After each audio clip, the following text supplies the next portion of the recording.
अस्सलाम वालेकुम। प्रोग्राम सवाले के साथ मैं हूं मारिया मेमन। आज की टॉप स्टोरीज हैं। इमरान खान की इस्लामाबाद वापसी, आज कुछ अहम फैसले हुए हैं। बनी गाला के अंदर जो कोर कमेटी का इजलास तलब किया गया था, अब बज़ाहिर ये लगता है कि इस वक्त तक ये लॉन्ग मार्च का फैसला मुलतवी है।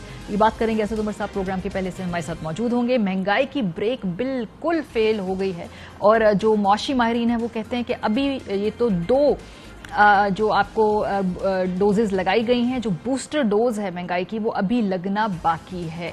प्रोग्राम के दूसरे से हम बात करेंगे इस पे। फीफा वर्ल्ड कप 2022 एक बार फिर पाकिस्तान जो है वो फुटबॉल बनाएगा, तो इनका ज़रा अच्छी खबर भी प्रोग्राम में शामिल कर लें इस डूम और ग्लूम के दौर में। आगाज़ करते हैं, आज साबिक़ आज़म पाकिस्तान इमरान खान साहब इस्लामाबाद वापस आए। यहाँ पर कोर कमेटी की मीटिंग हुई, कुछ फैसले किए गए। वो फैसले शाह महमूद कुरैशी साहब ने आकर टेलीविज़न पर अनाउंस किए। ज़रा उस हवाले से मज़ीद क्लैरिटी लेंगे। हमारे साथ असद उमर साहब मौजूद हैं, साबिक़ वज़ीर ख़ज़ाना और जनरल सेक्रेटरी पाकिस्तान तहरीक इंसाफ के। सबसे पहले तो जो इस्तीफ़ों के मामले के हवाले से फैसला हुआ, राना सनाउल्लाह साहब ने बहुत पहले ये कहा था कि उनके अरकान असेंबली जो है पाकिस्तान तहरीक इंसाफ के, वो राब्ते कर रहे हैं कि उनके इस्तीफे मंजूर ना किए जाएं। तो पीटीआई के अंदर से लोग कहते हैं जी हमारे इस्तीफे मंजूर ना करें, क्या कहा जरा सुनिए।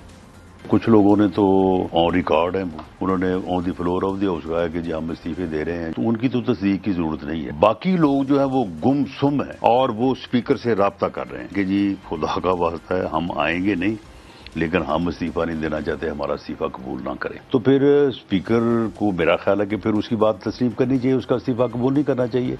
इन लोगों को जब वो कर लेनी चाहिए। बाकी अगर कोई आता है और आके कहता है कि जी मैं इसको वापस लेता हूं, तो वो भी वापस होगा।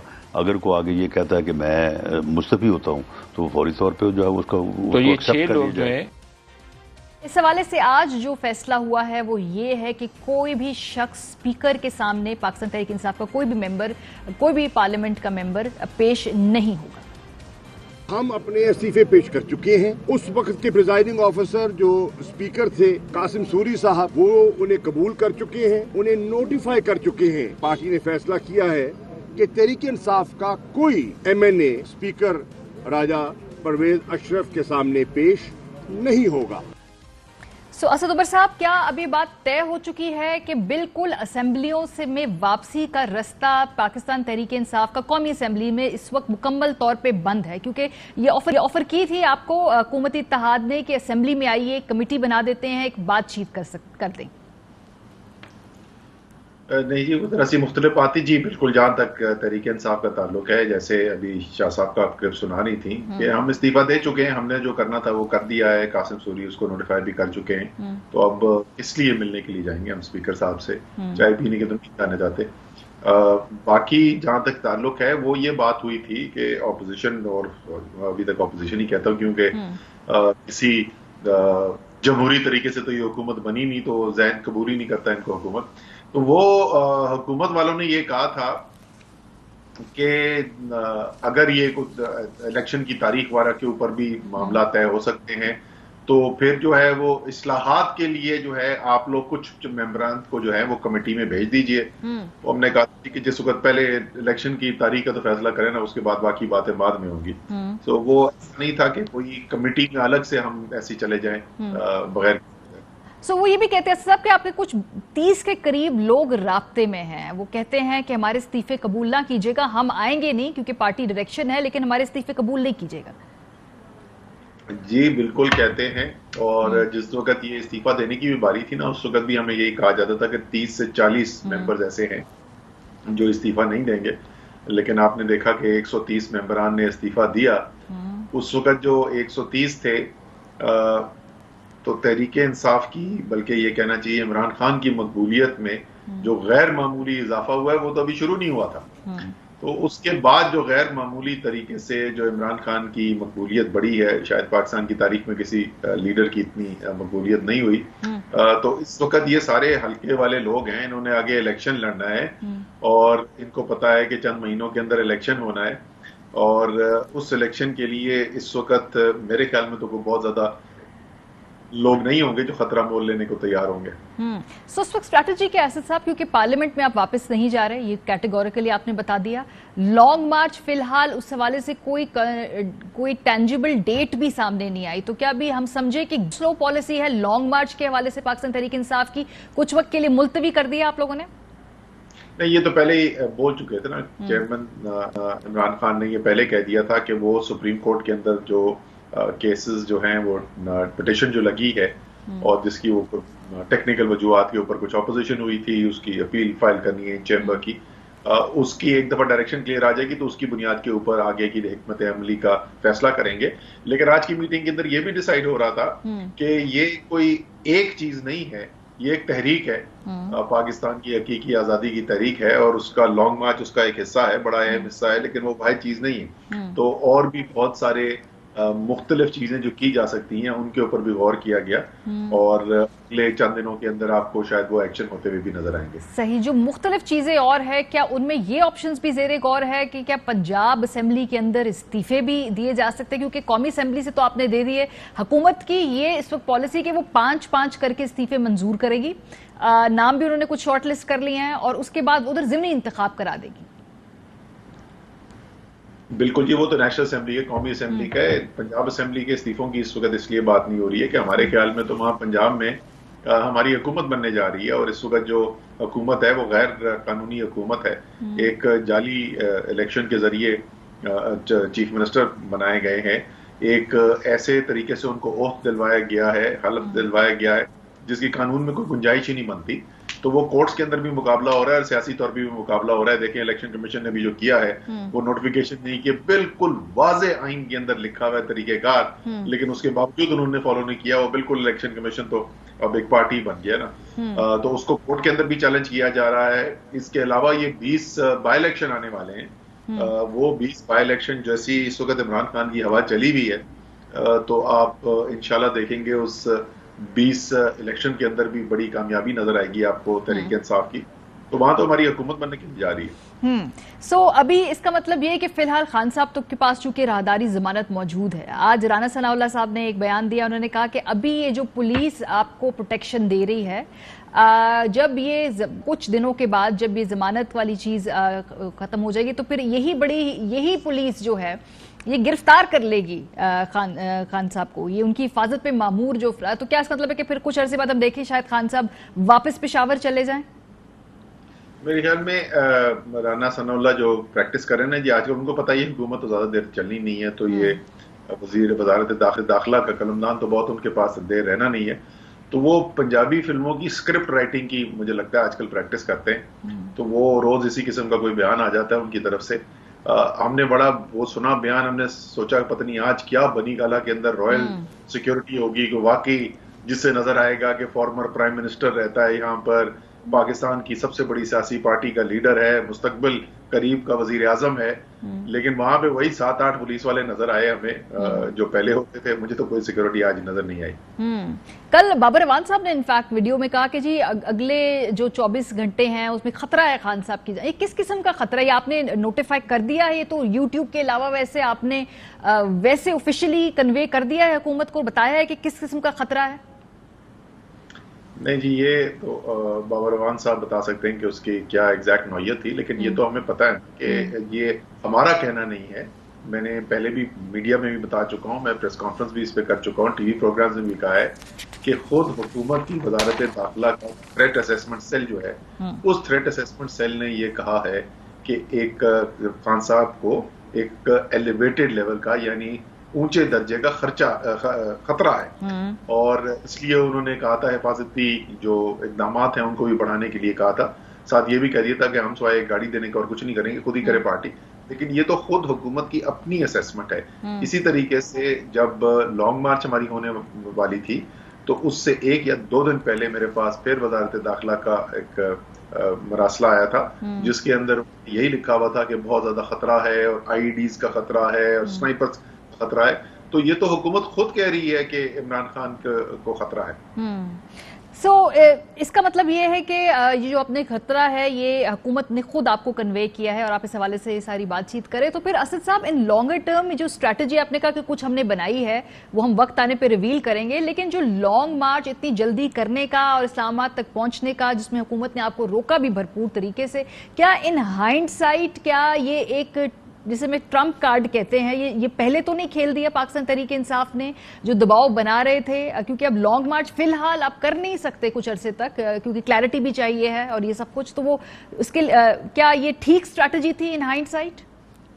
دیکھیں, ہمیشہ جب اسٹریٹجی ہوتی ہے تو ایک سے زیادہ چوائس ہوتی ہے اور بحث کی جا سکتی ہے یہ بہترین چوائس ہے یا اس کی ٹائمنگ کیا ہو سکتی ہے, لیکن اس لانگ مارچ نے حاصل کیا کیا؟ اس لانگ مارچ نے جو کچھ بچا تھا نا اس حکومت کی غیر فطری حکومت ہونے کو, ایک کمزور حکومت ہونے کو, ایک ایسی حکومت ہونے کو جس کو خود اپنی حکومت ہونے کے اوپر یقین نہیں ہے, کیونکہ اس قسم کے فسطائیت کے ہتھ کنڈے وہی کرتا ہے جو انتہائی اپنے آپ کو کمزور محسوس کر رہا ہو. پاکستان میں کم سے کم پچھلے 30 سال سے تو اس طریقے کی حکومتی بربریت جو ہے وہ نہیں دیکھی گئی, جس طریقے سے چار دیواری کا پامالی کی گئی, ٹیئر گیس, لاٹھی چارج, اب آپ سوچ رہے جو دہشت گردی کر سکتی ہے. عورتوں کو ڈنڈے, مطلب لٹرلی عورتوں کو کون ڈنڈے مارتا ہے یہ 2022 میں کیمروں کی آنکھ کے سامنے, مطلب you have to be so stupid to do that honestly. آپ نے بالکل آپ صحیح کہہ رہی ہیں, اور خواتین بھی کون خواتین, 75 سالہ ایم پی اے کو جا کے اریسٹ کر لیا, زیر حراست لے لیا. قائد اعظم کی علامہ اقبال کی بہو کو, 80 سالہ بہو کو, ریٹائرڈ جج کو ہائی کورٹ کے, ان کے گھر آدھی رات کے گھر پہنچ گئے. تو یہ ساری جو ہیں یہ کمزوری کی نشانیاں ہوتی ہیں, یہ طاقت کی نشانیاں نہیں ہے. تو اور اس کے باوجود پاکستان کی عوام نکلی جو کہتے تھے 20 لوگ نہیں نکل سکتے, وہاں انہوں نے دیکھا کہ دسیوں ہزاروں لوگ نکلے. اور تو اس لانگ مارچ سے میرے خیال میں پاکستان کی عوام کو اپنے اوپر زیادہ اعتماد آیا ہے, زیادہ بھروسہ آیا ہے. تو ایسا نہیں ہے کہ وہ لانگ مارچ جو ہے وہ بے سود تھی. لیکن اس میں جو ہے آپ کی جماعت کے اندر بھی جو نظر آئے جو خامیاں, جو کمیاں, جو خود بھی آپ نے کہا کہ سب لوگوں کی کارکردگی ایک طرح کی نہیں تھی. ہمارے پچھلے شو میں آپ نے کہا, پھر ایک رپورٹ بھی پیش ہوئی جس کے نتیجے میں یہ تبدیلیاں کی گئی ہیں. شفقت محمود صاحب کی جگہ ریپلیس کیا یاسمین راشد صاحبہ کو. تو اس کا مطلب ہے کیا جماعت کے اندر ایسے لوگ تھے جو وہاں پہ گفتگو بھی ہوئی کہ بھئی جنہوں نے اپنا بھرپور طریقے سے پارٹیسپیٹ نہیں کیا ہے اس وقت, تو یہ جماعت کے اندر کی بھی تو لوپ ہولز اور جو خامیاں ہیں وہ کھل کے مزید سامنے آئی ہیں, دھڑے بندیاں بھی. وہ تو کبھی بھی دیکھیں, کبھی بھی کوئی ایسی پولیٹیکل پارٹی نہیں, کوئی ایسی تنظیم نہیں ہوتی جو یہ دعویٰ کر سکے کہ ہم نے اب پرفیکشن اچیو کر لی. ہمیشہ بہتری کی گنجائش ہوتی ہے. جو اس دن پرفارمنس دی تحریک انصاف نے, وہ کوئی بڑی عوامی سیاسی پارٹی پاکستان کی پچھلے 30 سال میں تو اس کی کوئی مثال ہی نہیں ملتی نا. تو ایک بالکل اپنے آپ کو منفرد کر دیا. پہلے عمران خان کو سننے کے لیے, دیکھنے کے لیے جتنی بڑی تعداد میں لوگ آ رہے ہیں, اس نے منفرد کیا تھا پارٹی کو. اور اب جس طریقے سے اس پارٹی نے اپنا جوش, جذبہ, ہمت دکھائی, جس طریقے سے عوام ساتھ نکلے ان کے, تو وہ ایک اور طریقے سے اپنے آپ کو منفرد کر دیا. لیکن پھر بھی بہتری کی گنجائش موجود ہے. میں صرف ایک کلیریفیکیشن کر دوں, پنجاب کے اندر سٹرکچر ہی تبدیل کر دیا گیا ہے. یاسمین راشد نے شفقت محمود کو نہیں ریپلیس کیا. اب پروونشل سٹرکچر کے بجائے, کیونکہ پنجاب سب سے بڑا صوبہ ہے, تو فیصلہ یہ کیا گیا کہ 3 تو پہلے اناؤنس ہو گئے تھے, اب ایک اور ریجن بھی اناؤنس ہوگا. تو 4 ریجنز کے اوپر سٹرکچر کیا جا رہا ہے. یاسمین راشد جو ہے وہ سینٹرل پنجاب کی صدر ہوں گی, ان 4 میں سے. آج شہباز شریف صاحب نے خطاب کیا جس میں ایک گرینڈ سیاسی ڈائلاگ کی ضرورت کی اس وقت جو نیڈ ہے اس پہ زور دیا. کیا کہا کہ کس طرح کا ڈائلاگ چاہتے ہیں شہباز صاحب, یہ ذرا سنیں. ہمیں گرینڈ ڈائلاگ کرنا ہوگا, بات چیت کرنی ہوگی. تمام جو سٹیک ہولڈرز ہیں مل کر, اگر ہم نے اس پاکستان کو آگے چلانا ہے, صنعت اور صحت اور تعلیم کے اوپر کوئی کمپرومائز نہیں ہونا چاہیے. کوئی حکومت آئے یا جائے, یہ جو ایریاز ہیں اس کے اوپر کوئی ہاتھ نہ لگا سکے اور وہ ملک آگے بڑھتا ہے. जी असद साहब, एक ग्रैंड डायलॉग की पेशकश है और इसमें अभी मैं थोड़ी देर पहले सुन रही थी शायद खाकान अब्बासी साहब ने कहा कि पीटीआई को भी हम दावत देंगे कि पीटीआई भी इस प्रोसेस का हिस्सा बने। अब जो सियासत है उसमें हमेशा एक डायलॉग की गुंजाइश रहती है और सबको और यही वे फॉरवर्ड है। सो क्या पाकिस्तान तहरीक इंसाफ किसी भी किस्म के डायलॉग में के बारे पे सोचेगी या इसके बारे में वो समझते हैं कि ये एक अच्छी तजवीज़ है? देखें, ये ग्रैंड डायलॉग जो है ये कह कौन रहे हैं जिनके आज वजीर दाखिला ने कहा है कि पाकिस्तान की सबसे बड़ी सियासी पार्टी का लीडर जो है उसको मैं अरेस्ट कर लूंगा। वो पार्टी कह रही, वो हुकूमत कह रही है, ये ग्रैंड डायलॉग की बातें कर रही है, जो कह रहा है कि हर पाकिस्तानी का आइन के अंदर दिया हुआ जो हक है कि वो आजादी के साथ अपनी राय के इजहार कर सकते हैं। वो कह रहे हैं कि अगर कोई इनमें से निकलने की कोशिश करेगा सबको हम पहले जेर हिरासत ले लेंगे। ये वो हुकूमत कह रही है जिन्होंने सहाफियों के ऊपर पर्चे काटे में गद्दारी के मुकदमे कर रहे हैं, बशमूल ARY के एंकर अरशद शरीफ के ऊपर, साबिर शाकिर के ऊपर भी किया हुआ है। तो ये वो लोग हैं जो ये ग्रैंड डायलॉग आपको नजर आ रहा है। जहां तक ये ग्रैंड डायलॉग अगर करना चाहते हैं ना, तो ये मुमकिन नहीं है कि एक हराम के पैसे से जमीर खरीद कर और बैरूनी मुदाखलत करके आप एक हुकूमत, जमहूरी हुकूमत को बदलें और उसके बाद आप उस जाली मसनद पर बैठ के बोलें कि अच्छा अब आए हमारे साथ मुज़ाकरात करें। जल्द फौरी इंतखाबात का ऐलान करें और उसके बाद बातचीत आप बिल्कुल सही करें। इसी PDM के साथ हम बैठ के बातचीत करते थे ना, हमने एक दिन के अंदर 11 बिल्स के ऊपर एग्रीमेंट करवाया था पिछली असेंबली के अंदर। तो वो सब बातचीत हो सकती है, लेकिन ये बातचीत की बुनियाद ये है, उसका पहला कदम ये है कि जिस परेशानी के अंदर मैं तो देखता हूं, हमारे तो सियासी हरीफ हैं, लेकिन अगर वो सियासी हलीफ भी होते ना, तो जिस तकलीफ में आजकल मैं शहबाज शरीफ को देखता हूं, क्योंकि उनको जाहिर है उनको भी रात को नींद नहीं आ रही कि मुझे बिठा के धर लिया लाके, तो इस अपनी जो तकलीफ है उसमें से निकलें, फौरी इलेक्शन का ऐलान करें और उसके बाद बैठ के बिल्कुल सब चीजों के ऊपर बातचीत साहब, अगर तो वो ऐलान करना होता तो वो कर देते। उन्होंने साफ कह दिया है कि 2023 तक हम यही हैं, तो उसका मतलब है क्या एक डेडलॉक सिचुएशन है? क्योंकि पीटीआई भी अपने मुतालबे से पूरी दस्तबरदार होने को तैयार नहीं है, बज़ाहिर वो भी इस वक्त अपने सियासी स्टांस से दस्तबरदार होने को तैयार, तो फिर कौन इसमें स्टेप इन करेगा? क्या फिर न्यूट्रल्स, जो खान साहब बात करते हैं, न्यूट्रल्स ही करेंगे कोई ना कोई बीच में मीडिएशन?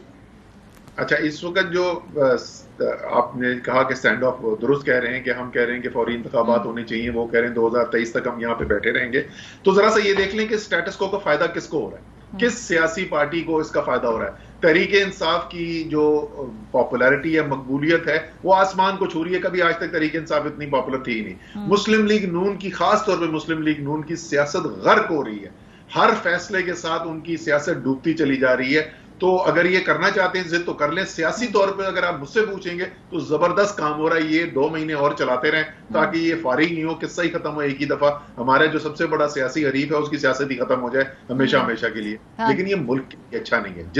जिस हालात से मुल्क गुजर रहा है, जिस मुश्किल तरीन सूरत हाल जो हमारे सामने आती चली जा रही है, संभाला इनसे जा नहीं रहा है। दिन ब दिन माशी हालात खराब हो रहे हैं। मुल्क के अंदर माशरती एक हिजान की कैफियत मौजूद है, तो ये मुल्क के लिए बेहतर नहीं है। इसलिए मेरी सियासत के लिए तो कोई हर्ज नहीं है, ये 2-3 महीने बेशक और कर लें, लेकिन ये मुल्क, ये जो आपने मुआशी सूरत हाल की बात की, जाहिर सी बात है इस मुल्क का बच्चा बच्चा आप जानता है कि इस वक्त क्या हालात हैं। इस हवाले से एक IMF के मुआहदे का एक सफ़ा पब्लिक किया है, आपकी नज़र से गुजरा होगा, जिसमें वो कहते हैं कि जी पिछली हुकूमत ने कमिटमेंट दी थी कि 8 रुपये पर लीटर जो है वो बढ़ेंगे और 4 रुपये पर लीटर पर मंथ पूरे साल के आखिर तक आप जो हैं इसको फिस्कल ईयर है 2022 का, उसके आखिर तक आप बढ़ाते जाएंगे। तो वो कहते हैं तो आपने कमिटमेंट दे दी, उन्होंने ये मुआहदा पब्लिक कर दिया है, तो कहते हैं ये आपका बोया काट रहे हैं हम। अच्छा, पहली बात तो ये है कि अगर ये इनको पहले से पता था ये मुआहदा हुआ है तो ये पहले बात क्यों नहीं कर दी थी। ये जब मार पड़नी शुरू हुई 60 रुपए लीटर पेट्रोल बढ़ाने के बाद, उसके बाद इनको ये एकदम से मुआहदा कहां से नजर आया। दूसरी बात, अगर ये मुआहदा हुआ था तो तहरीक इंसाफ की हुकूमत कर क्यों नहीं रही थी? मतलब झूठ बोलने की इंतहा होती है। कोई कागज कहीं पे लिखा होगा, وہ بھی اللہ جانتا ہے کہ لکھا تھا یہ انہوں نے خود لکھ لیا, لیکن حقیقت کیا ہے سارے پاکستان کے سامنے, کیا تیل کی قیمت بڑھ رہی تھی؟ نہیں بڑھ رہی تھی نا. کیا عمران خان نے یہ اعلان کیا تھا یا نہیں کیا تھا کہ میں 10 روپے پیٹرول کی قیمت کم کر رہا ہوں, اور جو کی کم, اور جون 30 تک اس کو میں نہیں بدلوں گا؟ کیا عمران خان نے یہ نہیں کہا کہ بجلی کی قیمت میں کم کر رہا ہوں اور جون 30 تک نہیں بڑھاؤں گا, اور وہ کر کے دکھایا. حقیقت تو یہ تھی, کاغذ جو مرضی وہ کہتے ہیں جی کہ آپ نے سوچا کہ اگر ہم نہیں رہیں گے تو اگلی حکومت آ کے بھگتے گی, اگر ہم رہیں گے تو پھر ہم بڑھا دیں گے اس کے بعد. تو آپ نے وہ ایک طریقے سے ایک آپٹکس کے لیے یہ کر دیا, اس وقت ایک سیاسی فیصلہ لے لیا. یہ ماریا آپ جو ہے خود, مجھے یاد ہے پرائم منسٹر ہاؤس آئی ہوئی تھی اور بہت سارے صحافی آئے ہوئے تھے, وزیر اعظم کا اپنے انٹرویو کیا.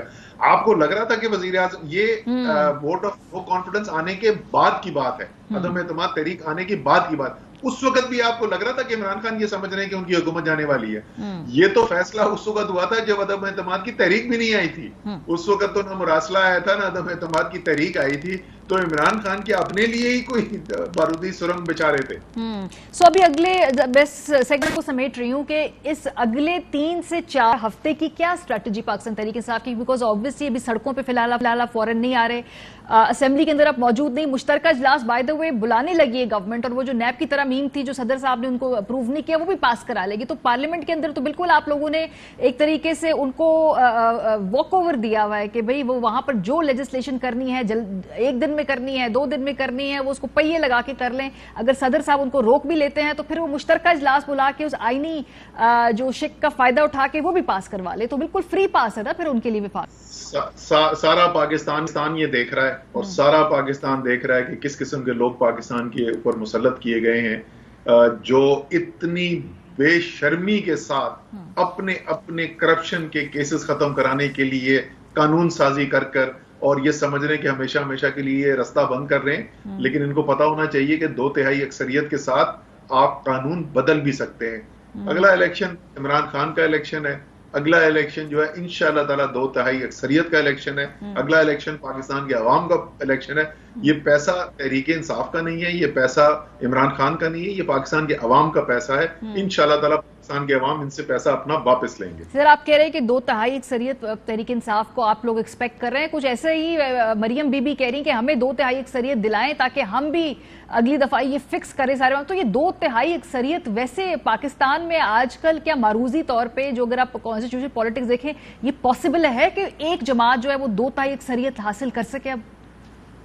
اب بالکل پاسبل ہے جی. اس کے اندر اس وقت آپ صورتحال اگر دیکھ لیں, میں ایک چھوٹا سا آپ کو ٹیسٹ بتا دوں کہ کل جو وہ اپسوس کا سروے چھپا ہے تو 2/3 پاکستان نے کہا ہے کہ فوری طور پر انتخابات ہونے چاہیے, جو تحریک انصاف کا مطالبہ ہے, اور پی ڈی ایم اس کو اپوز کرتی ہے.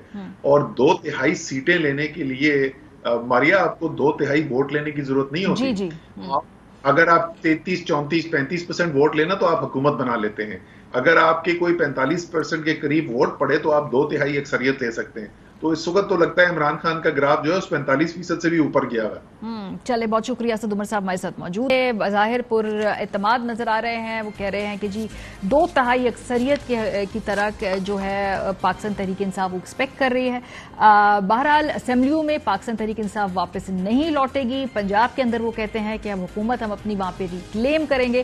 یہ ہے پاکستان تحریک انصاف کی مجموعی طور پہ آج کی میٹنگ کے احوال کے بعد کے صورتحال. بریک پہ جائیں گے, جب واپس آئیں گے تو ہم بات کریں گے. ہمارے ساتھ ڈاکٹر اشفاق حسن صاحب موجود ہوں گے.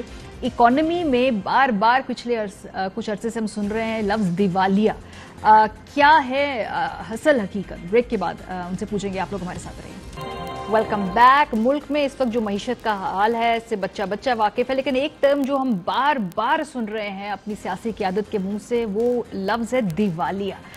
کیا کہہ رہی ہے ہماری چوٹی کی سیاسی قیادت اس حوالے سے ذرا سنیے. لفظ دیوالیہ ڈیفالٹ ہم نے کئی دفعہ سنا تو ہے, لیکن اس کا اصل میں مطلب کیا ہوتا ہے یہ تھوڑی سی ریسرچ کی ہم نے کہا آپ کو بھی بتائیں عام فہم زبان میں کہ دیوالیہ جب ملک ہوتے ہیں تو پھر ہوتا کیا ہے. جب کوئی ملک اپنے بیرونی قرضوں اور اس پر عائد سود کی ادائیگی کرنے میں ناکام ہو جائے تو ملک دیوالیہ قرار دے دیا جاتا ہے. ملکوں کے لیے داخلی قرضے بھی ایک مسئلہ ہوتے ہیں, مگر اس بنیاد پر کسی ملک کو بین الاقوامی سطح پر دیوالیہ نہیں قرار دیا جا سکتا. اندرونی قرضے کی ادائیگی کے لیے مقامی کرنسی چھاپ کر ان کی ادائیگی تو ہو سکتی ہے, لیکن بیرونی قرضے کی ادائیگی کے لیے ڈالرز کی ضرورت ہوتی ہے۔ اب دیوالیہ ہونے کے اشارے کیا ہوتے ہیں؟ روپے کی گرتی قدر، قرضوں میں اضافہ، شرح سود میں مسلسل اضافہ، کرنٹ اکاؤنٹ خسارے میں اضافہ، تجارتی خسارے میں اضافہ، زر مبادلہ کے ذخائر میں کمی۔ جب کوئی ملک دیوالیہ ہونے کے قریب ہوتا ہے تو اس کی جانب سے بین الاقوامی مارکیٹ میں قرضے لینے کے لیے جاری کیے جانے والے بانڈز بھی زیادہ شرح سود پر لیے جاتے ہیں، یعنی ملک کو ان بانڈز میں انویسٹ کرنے والوں کو زیادہ منافع دینا پڑتا ہے، اور بین الاقوامی کریڈٹ ریٹنگ ایجنسیوں کی جانب سے اس ملک کی ریٹنگ کم کر دی جاتی ہے۔ ممالک کی معاشی کیفیت کا جائزہ لینے والی کمپنی موڈیز نے بگڑتی ہوئی معاشی اور مالیاتی صورتحال کے تحت اس وقت پاکستان کا درجہ مستحکم سے منفی کیا ہے۔ یہ فیصلہ پاکستان میں غیر یقینی مالیاتی صورتحال اور سیاسی افراتفری کی وجہ سے کیا گیا ہے۔ موڈیز نے پاکستان میں زر مبادلہ کی کم ترین سطح پر بھی تشویش کا اظہار کیا ہے۔ پاکستان کو IMF سے امدادی رقم ملنے سے ہماری ریٹنگ جو ہے وہ برقرار رہ سکتی تھی۔ تو اب ایٹ لیسٹ آپ کو ایک رف سا آئیڈیا ہو گیا کہ دیوالیہ پن کسی ملک کا فائنینشلی ہوتا کیا ہے۔ بہرحال آج ایک بڑا دلچسپ ساؤنڈ بائٹ بھی نظر سے گزرا جو SPP ہیں، اسٹیٹ بینک آف پاکستان کے موجودہ گورنر، جن کو موجودہ حکومت نے جن کی تقرری کی تھی، پچھلے جو چند سالوں میں یعنی کہ پاکستان تحریک انصاف کے پچھلے ٹینیور اور خاص طور پہ کووڈ کے درمیان کس طرح سے معیشت کو اس وقت کی حکومت نے چلایا، یہ ان کے ہی الفاظ سنیے اور پھر خود فیصلہ کیجیے۔ اگر آپ ہمارے انڈیکیٹرز دیکھیں، سب سے پہلے گروتھ، کووڈ کے بعد Pakistan is one of the best performing economies in the world, بڑا اچھی طرح اس کو ہینڈل کیا، ہیلتھ سائڈ پہ بھی، اکنامک سائڈ پہ بھی۔ اس کے بعد سے پچھلے 2 سال ہماری growth rate 6%، almost 6% for 2 years. ایسی ریکوری بھی بہت کم اکانومیز نے دیکھی، تو ہماری گروتھ اچھی جا رہی ہے، اللہ کا شکر ہے۔ وہ حالات نہیں ہے جو انفارچونیٹلی سری لنکا کے ساتھ ہو گئے تھے۔ بعد آپ دیکھ لیں ایک اور انڈیکیٹر ہوتا ہے آپ کا پبلک ڈیٹ۔ پاکستان بہت کیئرفل تھا اپنے ریسورسز میں، اسٹیٹ بینک نے کافی اسٹیمولس دیا، گورنمنٹ نے بہت ٹارگیٹڈ دیا، صرف ایکسپینڈیچر کو ری ایلوکیٹ کیا، کوئی نیا ایکسپینڈیچر نہیں کیا۔ سب سے ولنریبل لوگ جو تھے، جو بے نظیر انکم سپورٹ سے تھوڑے سے زیادہ ہیں، 2019 میں ہمارے پاس صرف $7 بلین کے ریزرو تھے، ہمارے پاس 10 بلین ہمارے بک پہ ہے، ہماری فارورڈ بک -4 ہے، آپ سمجھ لیں ہماری ریزروز کا بفر ہے 6 بلین۔ اسی پر بات کرنے کے لیے ہمارے ساتھ موجود ہیں ڈاکٹر اشفاق حسن صاحب، ماہر معاشیات ہیں اور ڈین سوشل سائنسز نسٹ میں۔ بہت شکریہ ڈاکٹر صاحب ہمیں جوائن کرنے کے لیے۔ بڑے عام فہم سوال ہیں اور کوشش یہی ہے کہ ذرا آسان زبان میں ہم لوگوں کو سمجھا سکیں، زیادہ ٹیکنیکلٹیز سمجھ نہیں آتی لوگوں کو۔ اس وقت صورتحال اگر میں سم اپ کروں، پیٹرول $210 لیٹر، بجلی $25 یونٹ، گیس 45% اضافہ۔ اس ہفتے یہ 3 بڑی ڈیولپمنٹس ہوئی ہیں، حکومت نے یکمشت بہت زیادہ قیمت بڑھائی ہے۔ کیا یہاں پہ ان قیمتوں کے بڑھانے کے بعد کچھ چیزیں سٹیبلائز ہوں گی یا ان کی اور قیمتیں بڑھیں گی پیٹرول میں، بجلی میں، گیس میں؟ یہ تو ابھی آپ کے کووڈ کے 2 ڈوزز لگے ہیں، ابھی بوسٹر باقی ہے، تو بوسٹر کے لیے تیار ہو جائے، شاید وہ ایک لگے بوسٹر یا دوسرا بوسٹر لگے گا آپ کو۔ تو یہ پیٹرول کی قیمت آج $210 ہے، یہ غالباً بہت جلد اس مہینے کے آخر تک یہ 260 کے قریب ہوگا پر لیٹر۔ اچھا، تو آپ ابھی تیار ہو جائیں اور سامنا کرنے کے لیے، کیونکہ باقی کیا ہے۔ سو ڈاکٹر صاحب پھر $260 جو لیٹر ہے، کیا یہ کوئی بھی حکومت ہوتی تو اس کو اتنی ہی قیمت بڑھانی پڑتی یا کچھ مس مینجمنٹ بھی ہوئی ہے، یا پھر یہ چونکہ بین الاقوامی قیمتیں ہی اتنی زیادہ ہیں تو بس پھر یہی قیمتیں ہوں گی اس وقت، اس سے بس گزارا کریں؟ میرا نہیں خیال ہے کہ اگر کوئی اور حکومت ہوتی تو وہ اتنا زیادہ بڑھا دیتی ہے۔ اگر پچھلی والی بھی حکومت تھی، انہوں نے فریز تو کیا تھا، لیکن انہوں نے یہ بھی کہا تھا کہ ہم اپریل کے مہینے میں ریویو کریں گے، اور ان کی یہ ایکسپیکٹیشن تھی کہ اپریل میں ہو سکتا ہے کہ یوکرین اور رشیا کی کرائسس کے بعد تیل کی قیمت عالمی منڈی میں اور بڑھ جائے تو ہم دوبارہ ریویو کریں گے، اور اگر ضرورت مناسب ہوا، ضرورت پڑی تو ہم اس کو پاس آن بھی کریں گے۔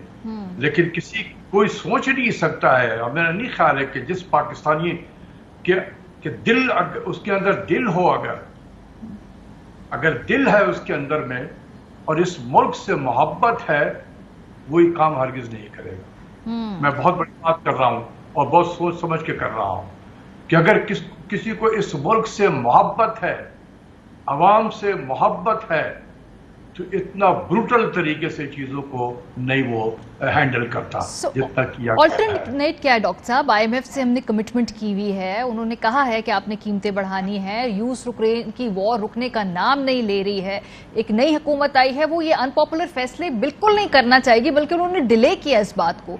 क्या मजबूरी है कि ये फैसला करना है, या कोई और ऑल्टरनेट है जो ये हुकूमत एक्सप्लोर नहीं कर रही है? ये क्यों इतना मुश्किल ये फैसला करेंगे इस वक्त, और क्यों इतनी गालियां खाएंगे लोगों से? देखें, हमेशा देखा गया है कि जब भी चेंज ऑफ गवर्नमेंट होती है तो हमें IMF खेलना पड़ता है। 2013 में जब उस वक्त PML की हुकूमत आई, तो उससे पहले 2008 में जरदारी साहब की हुकूमत आई, तो वो बिल्कुल जैसे ही मुशर्रफ साहब की हुकूमत गई, जरदारी साहब की हुकूमत आई, IMF की टीम ने आना शुरू किया पाकिस्तान में, और वो लेकर चले गए।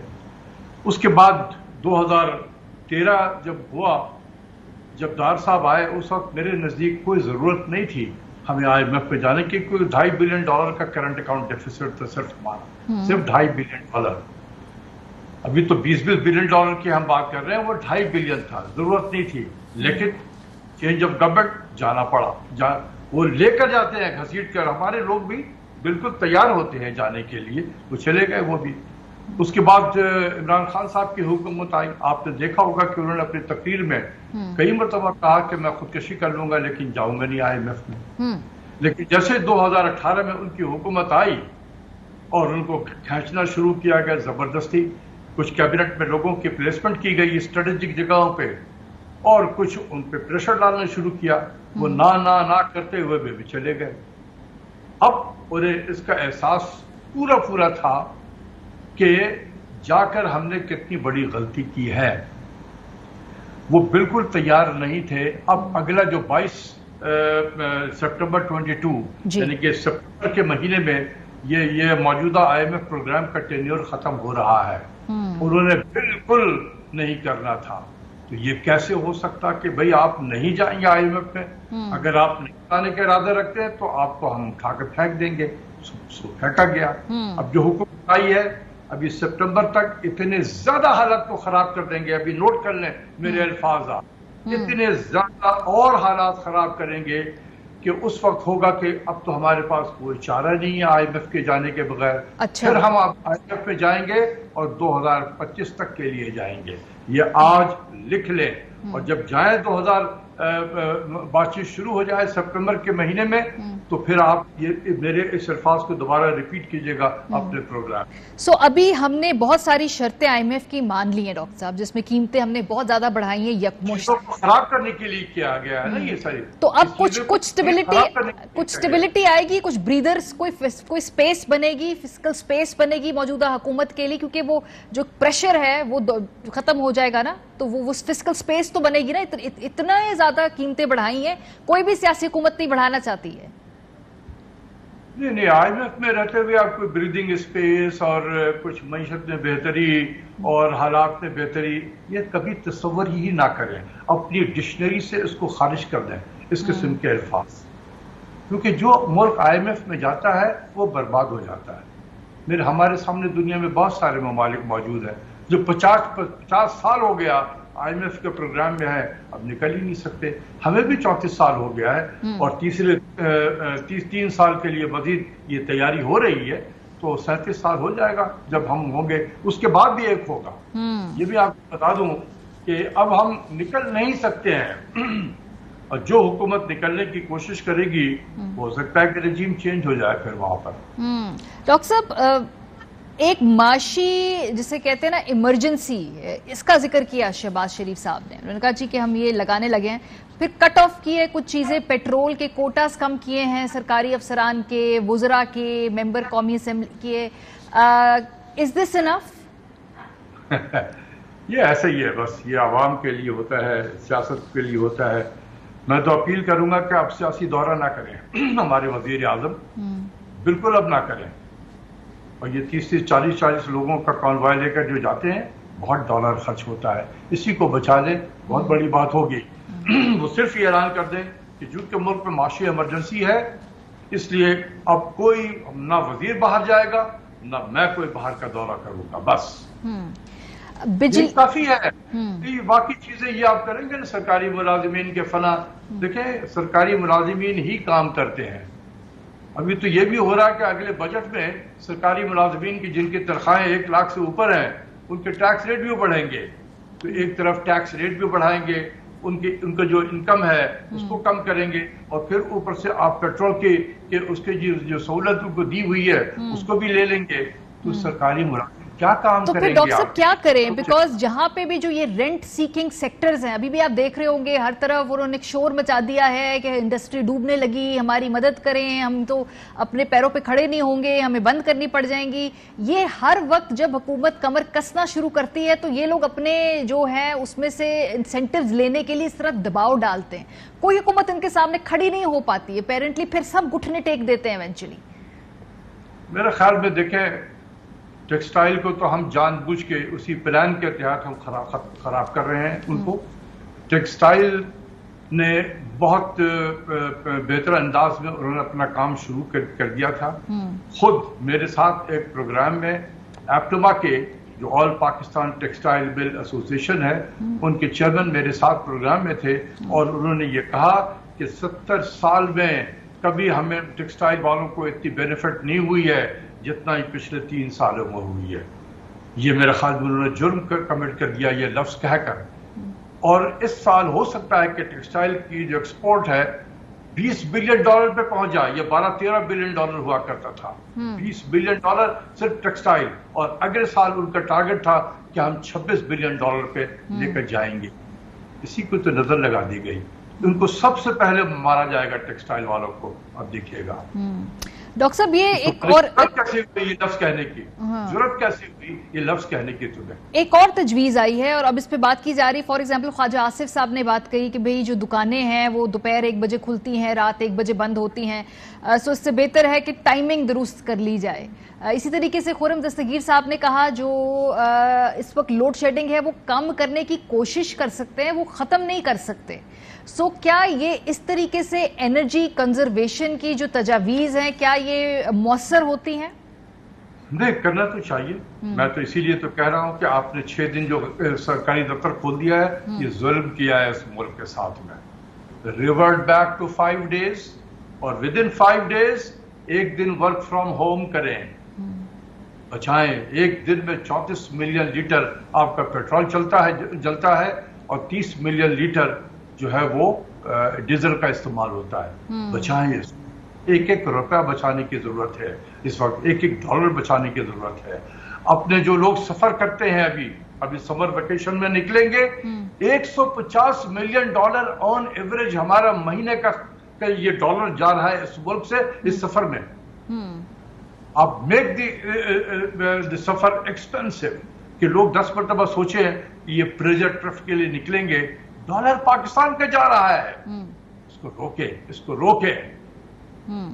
बहुत शुक्रिया। 2 साल अगर कोई बाहर नहीं जाएगा तो पाकिस्तान में कोई क़यामत नहीं टूटेगी।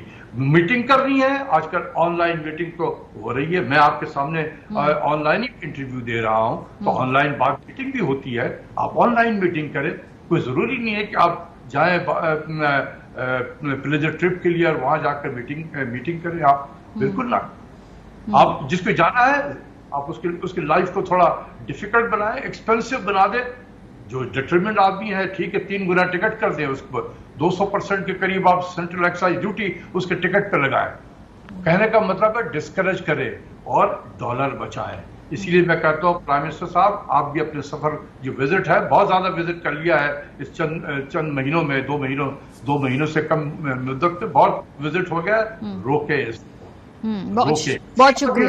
बहुत शुक्रिया डॉक्टर इशफाक साहब हमारे साथ मौजूद थे। वो कह रहे थे इस वक्त स्मार्ट सॉल्यूशंस की ज़रूरत है, वर्क फ्रॉम होम, एनर्जी जो कंजर्वेशन है उसके ऊपर ख्याल करना चाहिए। लेकिन बहरहाल IMF प्रोग्राम के हवाले से बिल्कुल भी कोई दूर दूर तक उम्मीद की किरण नहीं दिलाई उन्होंने, बल्कि उन्होंने कहा कि जब ये ख़त्म होगा प्रोग्राम तो हम एक और प्रोग्राम के लिए जाएंगे, और जब वो ख़त्म होगा तो फिर एक और प्रोग्राम में दोबारा IMF के जाएंगे। बहरहाल अब इस सेगमेंट का वक्त खत्म हो गया है। ब्रेक के बाद कंक्लूडिंग नोट होगा। Welcome back. और प्रोग्राम का जो इख्तिताम है एक अच्छी खबर से करते हैं। जो फीफा वर्ल्ड कप है, इस पे दोबारा पाकिस्तानी फुटबॉल को सिलेक्ट कर लिया गया है। रवां बरस कतर में होने वाले फीफा वर्ल्ड कप में इस्तेमाल होने वाले फुटबॉल सियालकोट की फैक्ट्री में तैयार किए गए हैं। खलीजी रियासत में होने जा रहे इस वर्ल्ड कप के फुटबॉल का जो नाम है वो अर्रहीला के नाम से इसे मुतारिफ कराया गया है। सियालकोट की इस फैक्ट्री के CEO का कहना है कि फुटबॉल जदीद टेक्नोलॉजी के मुताबिक ऑटोमेटिक मशीनरी से तैयार किया है और ज्यादातर जो उसमें मटीरियल है वो कहते हैं कि रिसाइकल्ड है, जो कि माहौल दोस्त भी होगा। सो काबिल जिक्र बात है कि इन फुटबॉल्स की तैयारी के लिए दुनिया भर की कंपनीज मैदान में उतरती हैं, लेकिन ये टेंडर पाकिस्तान की कंपनी को अवार्ड किया गया है, जो बड़े एजाज की बात है। प्रोग्राम का वक्त खत्म हो गया। अपना फीडबैक देना मत भूलिएगा। ख्याल रखिए। खुदा हाफिज। अहम तरीन खबरें अब एक क्लिक की दूरी पर। आपके पसंदीदा टॉक शोज हों या अहम मुल्की या गैर मुल्की शख्सियात की न्यूज कॉन्फ्रेंसेस, हर लम्हा बाखबर रहने के लिए सब्सक्राइब करें हमारा YouTube चैनल। मौसम की सूरत हाल हो या खेल के मैदान से खबरें, अपने मोबाइल फोन से मुल्की और बैनुल-अक़वामी अहम खबरों तक रसाई के लिए डाउनलोड कीजिए मोबाइल ऐप। बावसूख ज़राए से मुसद्दिका खबरों, तज्ज़ियों और तबसरों से मुस्तफीद होने के लिए विजिट कीजिए पाकिस्तान की सबसे बड़ी न्यूज वेबसाइट www.arYnews.tv। इन सब के अलावा पाकिस्तान का सबसे बड़ा फेसबुक पेज हो, सबसे बड़ा न्यूज इंस्टाग्राम अकाउंट या फिर ट्विटर, ARY न्यूज पहुंचा रहा है खबरें सबसे पहले आप तक, ताकि आप रहें हर लम्हा बाखबर।